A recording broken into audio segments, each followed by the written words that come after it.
দুটো বিষয় নিশ্চিত ছিল অনেকটাই, কিন্তু তৃতীয় বিষয়টা নিশ্চিতভাবেই চমকপ্রদ। দুটো নিশ্চিত বিষয় কি?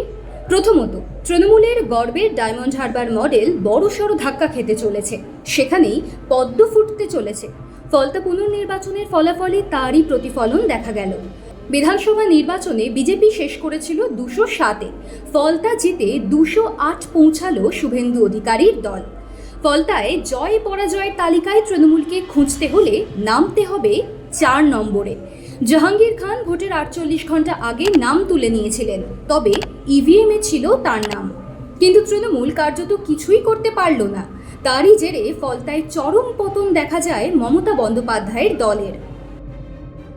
আর চমকপ্রদ বিষয় যেটা হলো, ফলতায় 2-এ শেষ করলো সিপিআইএম।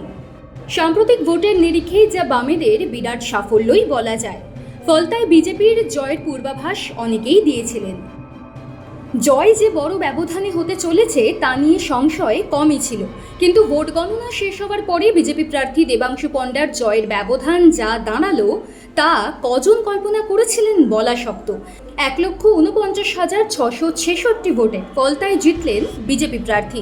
কিন্তু বিজেপির জয়ের ব্যবধানের চেয়েও অনেক বেশি চর্চার বিষয় হলো তৃণমূলের ফলাফল। মাত্র 2 বছর আগে ডায়মন্ড হারবার মডেল সওয়ার হয়ে অভিষেক বন্দ্যোপাধ্যায় যে ফলতা থেকে বিজেপিকে 1,68,000 ভোটে পিছনে ফেলেছিলেন, সেই ফলতাতেই এবার অভিষেকের দল বিজেপির চেয়ে প্রায় 1,41,000-এরও বেশি ভোটে হারল। তৃণমূল পেল মাত্র 7,783 ভোট, 3.7% ভোটের হার, যা দেখে অনেকেই অবাক হয়ে গিয়েছেন। এখানেই বাজিমাত করেছে সিপিআইএম। ফলাফল বলছে প্রদত্ত ভোটের 71% গিয়েছে বিজেপির ঝুলিতে। 2024 সালে ফলতায় 1% ভোট পাওয়া সিপিআইএম উঠে এসেছে 19%। সিপিআইএম এই কেন্দ্রে প্রার্থী করেছিল শম্ভুনাথ কুর্মীকে। তিনি হিন্দু অনগ্রসর শ্রেণী থেকে উঠে আসা দলের সর্বক্ষণের কর্মী। সিপিআইএম সরকার থেকে চলে যাওয়ার পরে 2012 সাল নাগাদ তিনি দলের সর্বক্ষণের কর্মী হন। সেই তিনিই পেলেন 40,645 ভোট। প্রায় 10 বছর পর ফলতায় বিধানসভা ভোটে দ্বিতীয় স্থানে উঠে এলো সিপিআইএম। শেষবার 2016 সালে ফলতায় দ্বিতীয় হয়েছিল সিপিআইএম। শূন্যের খরা আগেই কেটে গিয়েছে। সুষ্ঠু ভোটের পর ফলতায় দ্বিতীয় স্থানে শেষ করল সিপিআইএম। বদলের বাংলায় কার্যত অবাধে হওয়া নির্বাচনে ভোট বাড়ছে সিপিআইএমের। ফলত বাংলার ভবিষ্যৎ রাজনীতির ইঙ্গিত কি হতে পারে তা ফলতা থেকেই আরও একবার স্পষ্ট হচ্ছে। অন্যদিকে কংগ্রেস প্রার্থী করেছিল আব্দুর রেজ্জাক মোল্লাকে। তিনিও কার্যত কিছুই করতে পারেননি। 10,000-এর কিছু বেশি ভোট পেয়ে কংগ্রেস তৃতীয়। সিপিআইএম যে ভোট পেয়েছে তার 16 আনার মধ্যে অন্তত 14 আনাই মুসলিম ভোট। ফলে এই ফলাফল থেকে একটা বিষয় স্পষ্ট, মুসলিম ভোট 3 ভাগে ভাগ হয়েছে।